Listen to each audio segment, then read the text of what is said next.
Sortuyla bir de buradan. Hepinize yeniden merhabalar. Merhabalar. Şu zamana kadarki en anlamlı girişi yaparak, değil mi? Bayağı 45 anlamlı derecede müthiş bir maratonla karşınıza geldik ve asıl anlamlı şey ise bizim son 3 yıldır Evet. YouTube hayatımızda bugüne kadar yapmış olduğumuz onca video içerisinde bence hepinizin en çok merak ettiği ve hepinize en faydalı olacak konuyu işleyeceğiz bu hafta. İşlemeye çalışacağız. Elimizden geldiğince açık seçik olacağız. Ben mesela birazdan tişört falan çıkartıyorum. Çok sıcak abi, çok sıcak. YouTube kazançlarımızı açıklayacağız sizlere arkadaşlar. Evet. Şak. Nasıl girdik YouTube'a? İlk başlarda ne kadar para kazanıyorduk? Gerçekten var mı para bu işlerde? Merak edenler, mesela bizi yolda görüp bizi takip eden insanlar ya da takip etmeyen insanlar, YouTube'u bilen insanlar ilk sorduğu soru kaç para kazanıyorsun? Nasılsından sonra. İkinci soru YouTube kazançları nasıl falan gibi, gayet doğal bence bu. Bir de böyle çekine soruyorlar. Artık kimse çekinmeyecek. Onların hepsine böyle birer video şeklinde atacağız bu videoyu. Buyurunuz Evet. Efendim, bu kadar kazanıyoruz diye. Ya şimdi YouTube biz ilk girdiğimiz zamanlarda da hala da öyle. İnsanlar için gelecekte bir umut ışığı gibi gözüküyor, değil mi? Yani bunu YouTube'a indirgemeyelim. Dijital dünyadan para kazanmak diyelim. Biz de bu amaç ve yaşadıklarımızı güzel bir yerlerde arşivlemek adına bu işe girmiştik. İlk başta tabii ki çok bir şey kazanamadık. Ama gitgide değişti durumlarımız. Şimdi bunların hepsini detaylı bir şekilde size yıllara göre anlatacağız. Arabanın içerisinde birazdan şu anda elektriği açtım ben, ısınıyor. Ama öncesinde soğuk bir şeyler içelim istiyorsan. Evet, lütfen. Bir terimizi silelim ve tekrardan sizlerle olalım efendim. O zaman hadi gidiyoruz. Ay çok heyecanlı. Şu hareketi yapmak istiyorum. Ay. Pardon. Umarız faydalı olur ya. Değil mi? Olacak. Çünkü çok insan var girmek isteyen. Kaç para diyor. Hadi bakalım.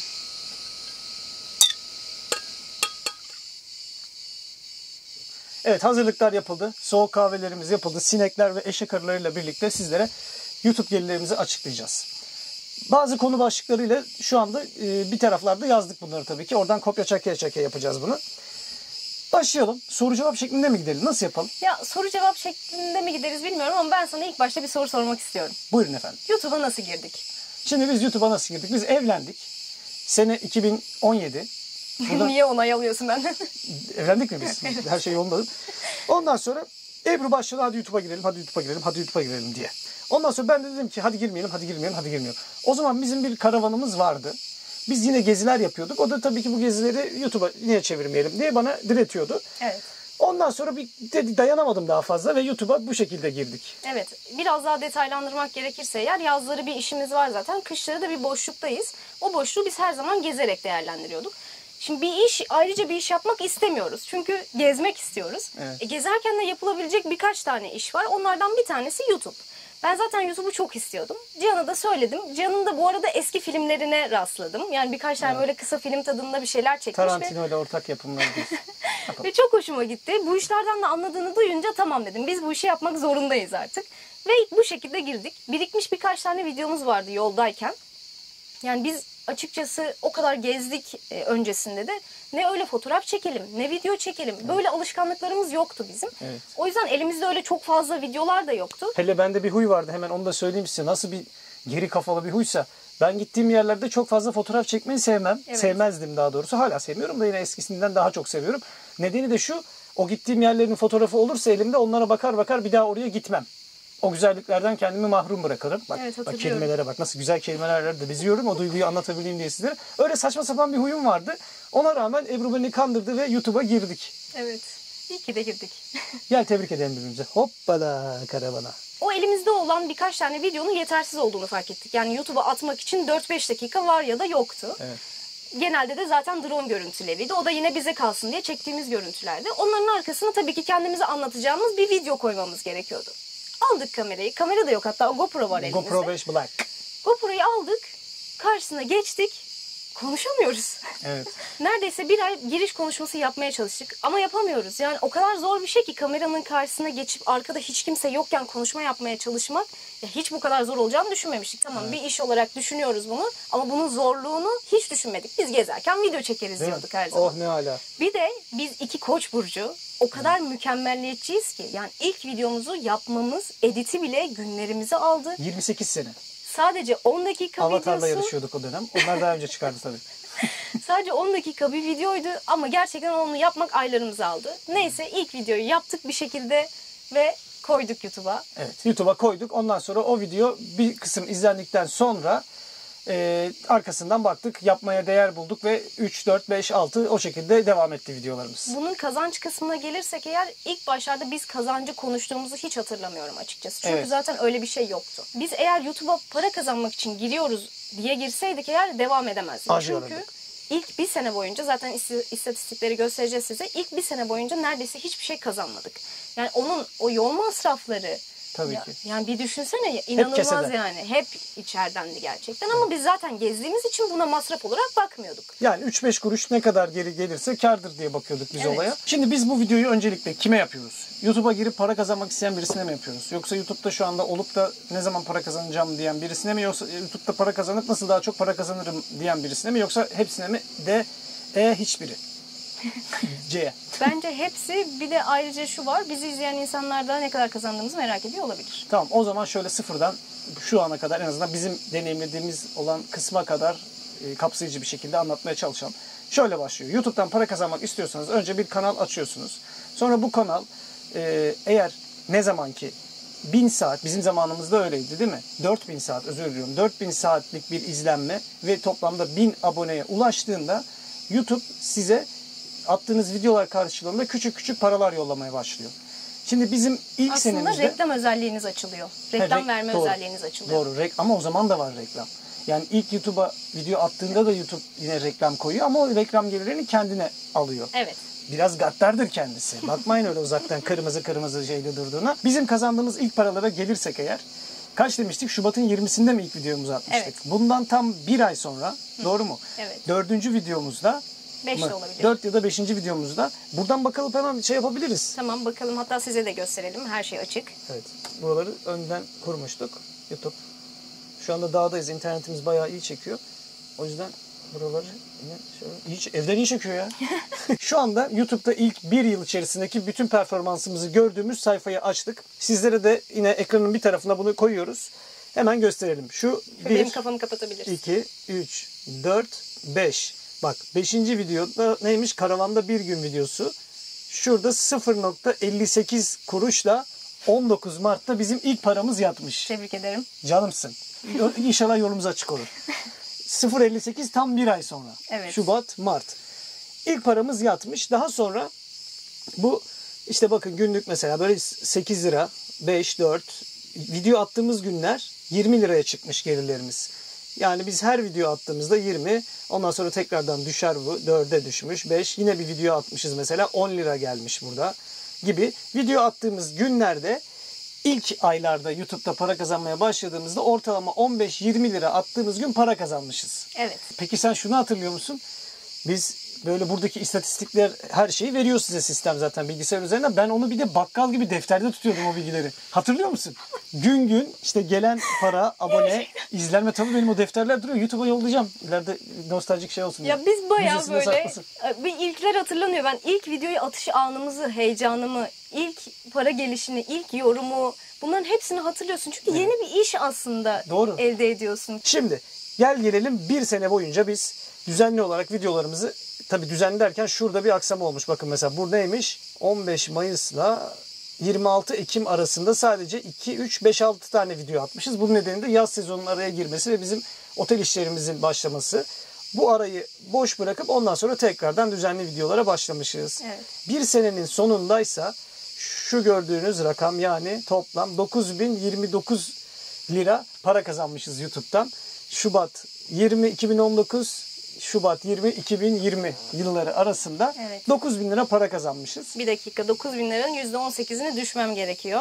Evet, hemen bizim mali müşavire şu anda danışırsak, tabii ki YouTube parası, gelen paralar sadece geldiği gibi cebinize giren paralar değil. Bunlardan kesintiler oluyor. Şimdi bizim kesintilere gelirsek ilk bir yıl biz YouTube'dan 9.000 lira gelen paradan 7.851 lira kazanmışız. KDV, muhasebe kısmını da düşersek eğer. Bu KDV düşünce, %18 KDV düşünce 7.800 lira kalmış cebimize. Onun bir de muhasebesi var. Bir de Bağkur'u var. Aslında bir şey kazanmamışız. Bir şey kazanmayı ekside bitirmişiz ilk seneyi. Mesela arada gelip insanlar soruyor, girmeli miyiz, etmeli miyiz gibilerinden. Ben herkese denemelisiniz diyorum. Kesinlikle, bence de öyle. Ama hani çok fazla zorlamamak lazım. Biz başta da seninle öyle konuşmuştuk. Dedik ki birkaç video yapacağız, atacağız. Eğer düşündüğümüz izlenmeyi alırsa, bir yerlere varabilecek gibi duruyorsa devam edeceğiz. Ama olmayacaksa da boşu boşuna çıkıp oraya kendimizi yormayacağız diye karar vermiştik. Evet. Bence içinde böyle YouTube'a gireyim, şansımı deneyeyim diye bir fikir olan varsa mutlaka denesin.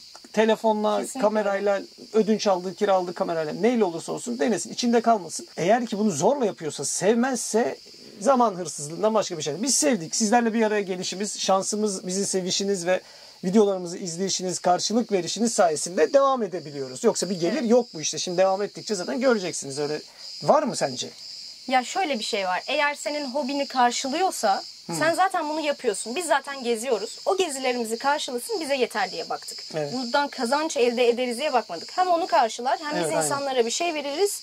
Hem bunlar bize anı olarak kalır. Biz hep böyle baktık. Doğru. O da gerçekten buna dönüştü. Biz yoldayken kazanıyoruz ve kazancımızı yine yola harcıyoruz. Doğru. İlk giriş mottomuz buydu bizim ve güzel de oldu. Giriş ekipmanından bahsetmek gerekirse de dediğimiz gibi kiraladığınız veya o an mevcutta bulunan ne varsa herhangi kayıt yapan bir şeyle bunu yapıp denemeniz lazım. Kiralamak nedir ya? Kamera kiraladım. Tabii kamera kiralama şirketleri var. Telefonla Kiralıyor da. çekin geçin Çekin ya. geçin. Biz GoPro 5 ile çektik ve bir sene boyunca çektik bunu.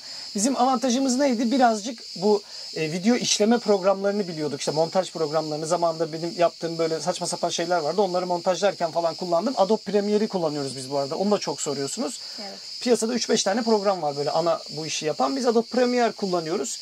Bu bizim için bir avantajdı. Evet ve video yaparken de, karavanı hazırlarken de internetteki videolardan, bloglardan çok fazla yararlandık. Tabii. Çok fazla araştırdık. Aynı zamanda ilham aldık da diyebiliriz internetteki videolardan. İngilizce bilmek de bu noktada çok işimize yaradı. Kaynak çoğalıyor. Aradığını daha fazla ve çok seçenekli bulabiliyorsun. Seyahatlerde de olan önemini biliyorsunuz. Yani diyalog kurabilmek, yeni insanlar tanımak adına. Bu vesileyle de size Open English'ten bahsetmek istiyoruz. Open English ana dili İngilizce olan eğitmenlerle birlikte İngilizce öğrenebileceğiniz veya geliştirebileceğiniz bir platform.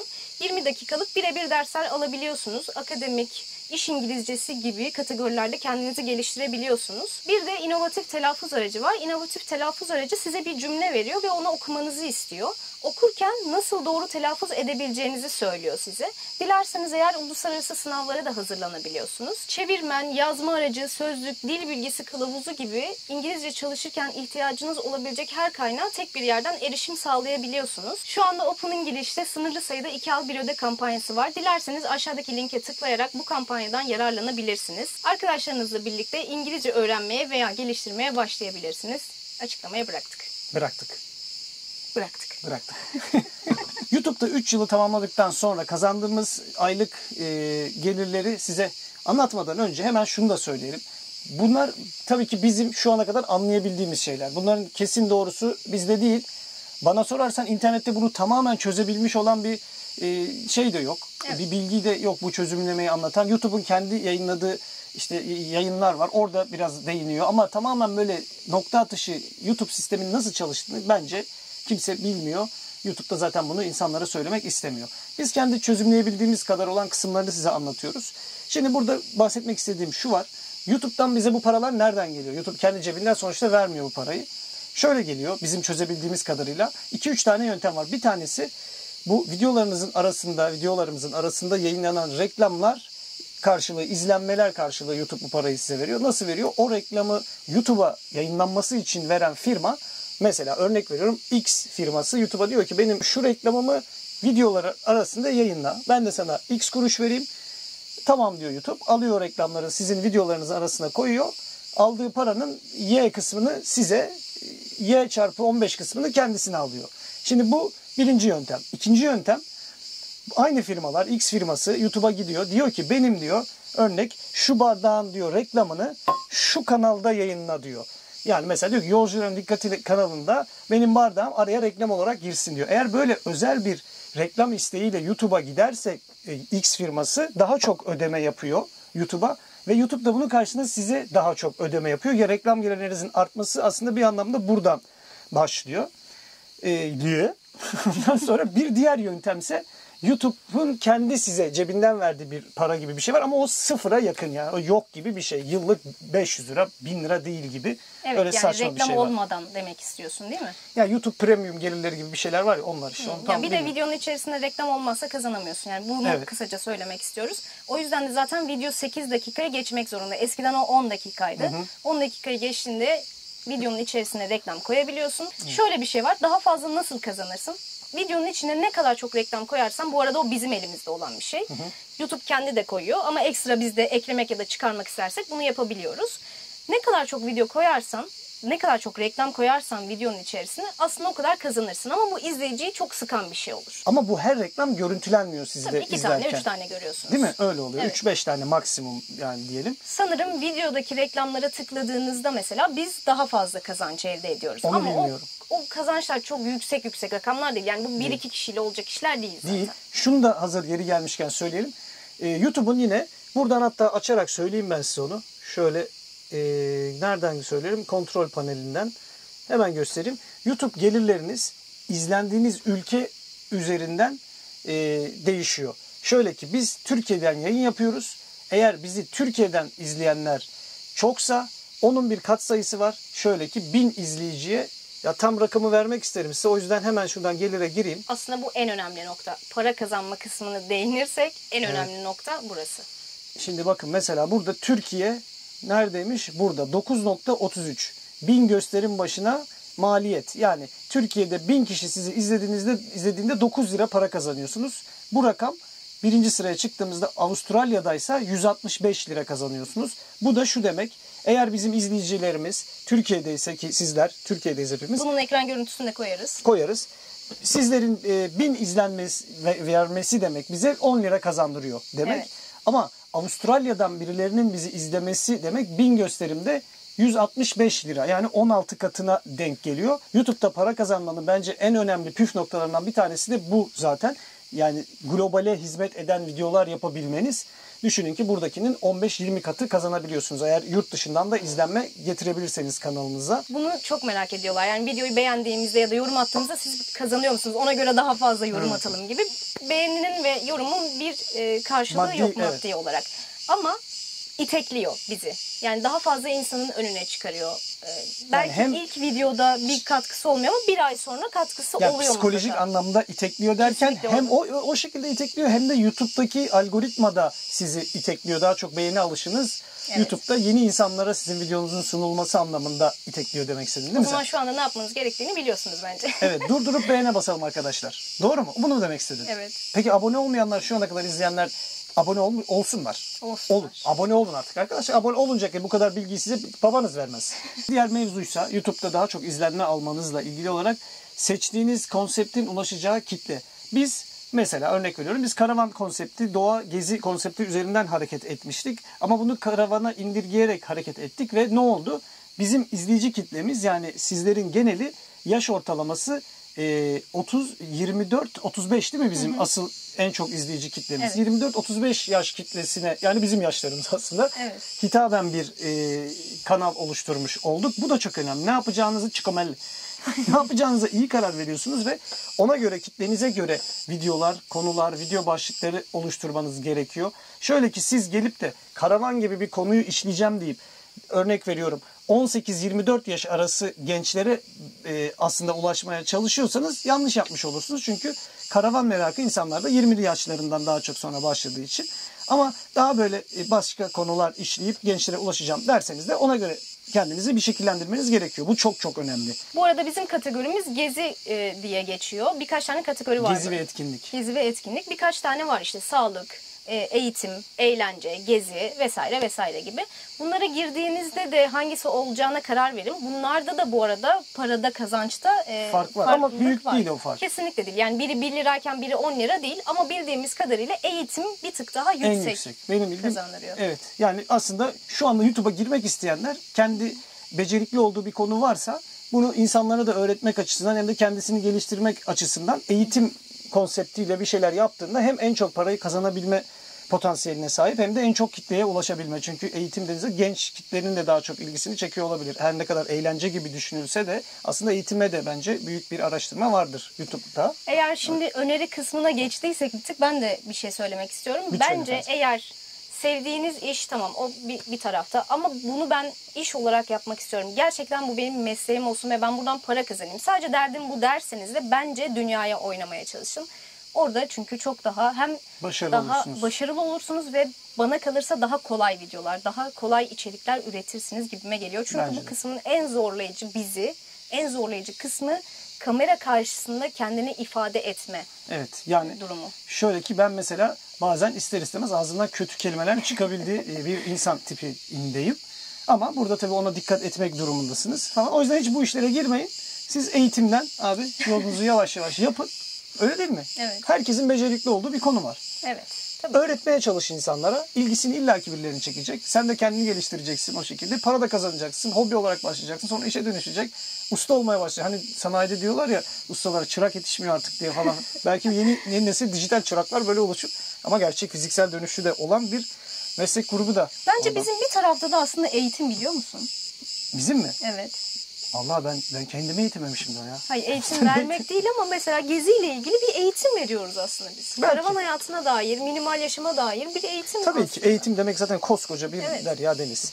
Şimdi size YouTube gelirlerimizin son yıl aylık olan durumunu anlatacağız. Buradan ben grafiği açıyorum bebeğim. Hazır mısınız? Abi bir şey söyleyeceğim. Şu Söyle. anda videoyu durdurup yorum atabilir misiniz? Sizce biz aylık ne kadar kazanıyoruz? Şu anda mı? Şu anda lütfen. Ama niye böyle bir şey yapsınlar? Çok merak ediyorum. Evet. Bilmeyen insan Evet. ne düşünüyor acaba? Çünkü biri uçuyor. Bazen Aynen. soruyorum öyle. Bir şey Biri- sanıyor bazı Evet, insanlar. bize sordukları zaman ben onu soruyorum ilk başta. Sence ne kadar kazanıyoruz diye. Ya uçuyorlar ya çok az söylüyorlar. Evet. Ortası yok yani. O Bir yüzden çok kendiniz merak denemiş olun bakalım. Şimdi 200 kaç binmiş bizim abone sayısı? 200 hemen böyle söyleyeyim size. ediyorum. Çok aboneyle alakası olmadığı Ya için. yok ama kafalarında hani aşağı yukarı bir kanalla ilgili bir şey oluşur. Abone sayısı ne kadar kazanabilir? Evet 236 bin abonesi olan bir kanalmışız. Sizce biz şu anda aylık ne kadar kazanıyoruz? Hadi şu anda biz yaz dönemindeyiz. Çok sık video atmıyoruz ama sık video attığımız döneme de döneceğiz hemen 2-3 ay önceye. Bir yazın bakalım. Kırmayın Ebru'ma be. Bak sinekler ısırıyor. Tamam. Yazdınız. Yazdılar O zaman mı? devam edelim. Tamam devam ediyorsak açıyorum. Evet. Pandora'nın kutusu açılıyor gençler. Evet. Tın tın. Tın Tın tın. tın. Tarih aralığına ne yazıyorum? Bir sene boyunca yaz işte. Yani Yani Yok, 01 sıfır, 01 aynen. 2021. 01. Yine yapamadım. Buradan YouTube yetkililerine bu menüleri de bir değişiklik, bir düzenleme yapmalarını rica ediyorum. 01.01 2021'den 16 Ağustos 2022. Uygula diyorum. Yo, niye 16 Ağustos? Bugün 16 şu Ağustos zamana değil mi? kadar mı? He, bugüne Birinci- kadar işte. Tamam. Ama 21 yazdın. 22 yazacaksın o zaman. Ha 22 pardon. Buradan da kendime sene. sesleniyorum. Evet 01.1 22 16 Ağustos 22 basıyorum. Evet. Uygula. Evet geldi şu anda gelirlerimiz. Toplam gelirimiz arkadaşlar 1 Ocak 2022 16 Ağustos 2022 arasındaki sen söyle 110 bin lira. 1 Ocak 16 Ağustos bugün arası toplam kazandığımız. Şimdi bunun %18 normalde vergisi oluyordu ama orada bir sistemde değişiklik oldu. %15'e düştü o vergi. Vergileri düştükten sonra 96 bin lira kalıyor. Bunların içinden işte Bağkur ve muhasebeyi de düştüğümüzde Aylık 2.000 lira. 80 8 bin ayda. lira cebimize kalan. 8 ayda. 8 ayda Evet. 80 bin lira. 16 Ağustos itibariyle yani aylık 10 bin lira ediyor. Evet. Aslında 2 asgari maaşa biraz daha azına denk geliyor. Gördüğünüz gibi YouTube'da çok büyük öyle bir paralar yok. En azından bizim gibi bizim ölçekte bir kanalsanız YouTube gelirleriniz böyle olacaktır. Aşağı yukarı izlenmeleriniz de bizimki gibi ise. Hemen şunu da söyleyelim. Bizim yine bu ilk 8 ayda toplam şu para karşılığında kaç izlenme almışız? Onu da bilsin insanlar. Ona da genel bakışa mı tıklıyoruz? Evet. 6.7 milyon. Evet. Milyon. 6.7 milyon izlenme almışız 8 ayda ve bunun karşılığı 110 bin lira para gelmiş. Diğer giderleri de düşünce 80 bin lira bir para kazanmışız. Biz ayda 4 video atıyoruz. Evet. Daha fazlasını atmıyoruz diyebiliriz neredeyse. Daha az attığımız zamanlar oluyor yaz aylarında. Ama ortalama hani 100-150 bin arasında izlendiğini düşünürsek bu şekilde paralar Evet. kazanıyoruz. Şunu da hemen söyleyeyim. Kaç video atmışız yine bu 8 ay içerisinde? 110 bin lira geliri sağlarken kaç video atmışız? Onu nasıl sayacağım ya kaç video? Şöyle 2, 3, 5, 6, 7, 8, 10, 11, 12, 13, 14, 16, 17, 18, 19, 20, 21, 22, 23, 24, 25, 26, 27, 28 video atmışız toplamda. Evet. 28 video karşılığı 6.7 milyon, izlenme karşılığı 110 bin lira. Vergiler düşünce 80 bin lira para kalmış. Şimdi size yeni YouTube vergilendirmesinden kısaca bahsedeyim. Eğer aranızda YouTuber olmak isteyenler varsa her şey çok daha kolaylaştı. Biz eskiden %18 KDV ödüyorduk. Kazandığımızın içerisinden %18 kesilip fatura kesiyorduk. Şimdi ise ne yapıyoruz? Biz gittik vergi dairesine. Oradan bir istisna belgesi aldık. Onu gittik bankaya götürdük. Oradan bir hesap açtırdık. Yani Bu şirket hesap mülkiyet açmalarına gerek kalmadı. kesinlikle yok. Böyle bir hesap açtırıyorsunuz. Bu hesap sizin yurt dışından gelen paraların olduğu bir hesap oluyor sadece. Başka hiçbir işle ilgilenmiyorsunuz. Evet. Paranız oraya yatırıyor. Oradan otomatik olarak %15 kesiliyor ve cebinize zaten direkt O öyle kalıyor. Buna artı olarak herhangi bir şirket açmanıza gerek yok. Biz bir şahıs Evet. şirketi açmıştık. Muhasebe ile ilgili herhangi bir durumunuz oluşmuyor.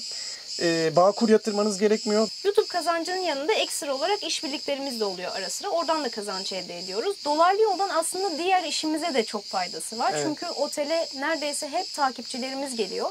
Ya baktığınızda hani sadece maddi açıdan bakarsak YouTube'un bize katkısı var. Yani buna sadece YouTube diye bakmayız ama getirdiği işbirlikleri ve otele sağladığı katkı diye Yani, bakarsak da evet. tabii ki maddi açıdan kazancı burada gösterdiğimiz istatistiklerden daha fazlası. Videonun sonlarına doğru geldik arkadaşlar ve size son birkaç bilgi daha vereceğiz. Bunlar da önemli, yine sıkça sorulan sorulardan bir tanesi. O da şu: YouTube'dan dolar mı kazanıyorsunuz diyorsunuz bize. Dolar kazanmıyoruz. Şöyle, nereden, dünyanın neresinden izleniyorsak izlenelim, bize YouTube TL bazında ödeme yapıyor. O ödemenin şekli de şöyle oluşuyor. Türkiye'den diyelim bir üretici gidiyor YouTube'a, diyor ki benim şu bardağımı YouTube'da reklamlarda gösterir misin diyor. YouTube'da hayır der mi? Tabii ki gösteririm diyor ve karşılığında bu adamdan 1000 lira alıyor. Bu adam da ödediği o 1000 lirayla reklamını yaptırmış oluyor. YouTube'da o 1000 lirayı size dağıtıyor. Avustralya'dan bir adam bunun aynısını yaptığında YouTube'a benim şu bardağımı tanıtır mısın? Sen Avustralya ol, ben de YouTuber. Amerika olayım ben de. Tanıttığında YouTube Ebru'nun soğuk kahve, sıcak kahven de güzel senin. Sıcak kahvesinden içtikten sonra Avustralyalı o reklam verenden 1000 dolar alıyor. Türkiye'de 1000 lira alırken orada 1000 dolar alıyor. Karşılığında siz eğer Avustralya'dan izleniyorsanız o 1000 dolardan kendi payınızı alıyorsunuz. Ama TL olarak alıyorsunuz. Bunu tekrardan size hatırlatalım istedik. Yani kurdaki hareketlilik aslında bizim gelirlerimizi çok etkilemiyor. Eğer Türkiye'den izleniyorsak, hatta yükselmesi düşmesi anlamına bile gelebilir bizim gelirlerimizin. Videoyu bitirmeden önce bir konu daha var galiba, bahsetmediğimiz tek bir konu kaldı hatta. Sürekli böyle diyoruz. 20 tane konu anlattık bitirmeden.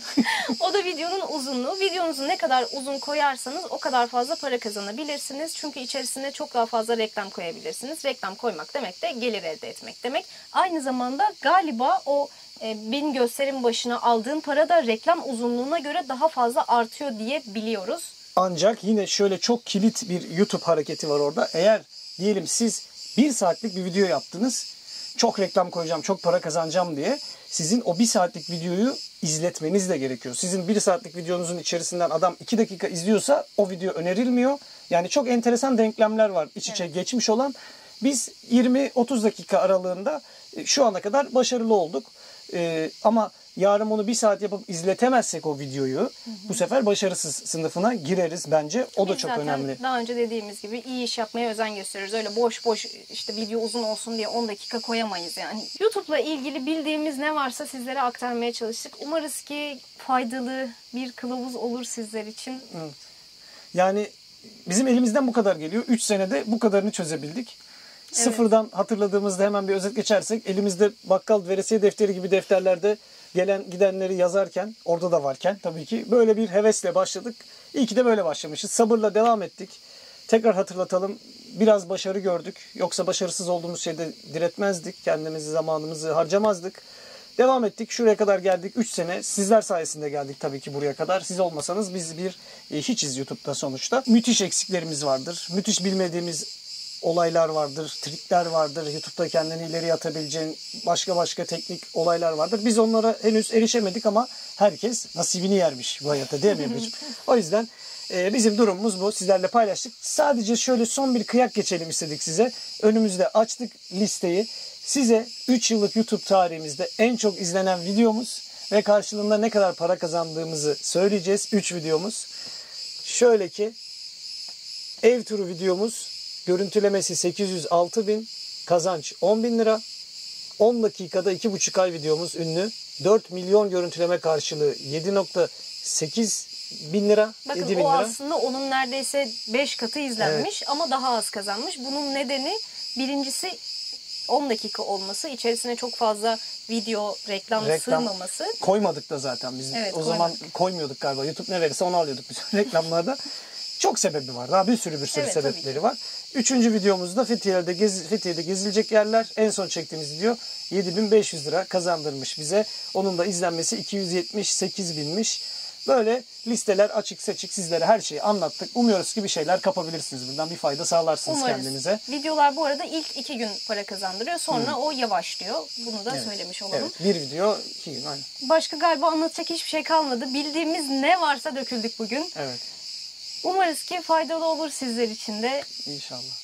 Yani bir fikriniz varsa YouTube'a gireceğiz, deneyeceğiz diye sakın durmayın, deneyin.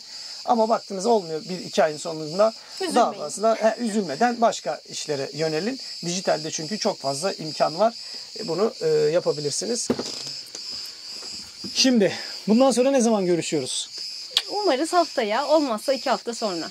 2 hafta sonra. Haftaya peki asıl görüşmelerimiz ne zaman başlıyor tam olarak?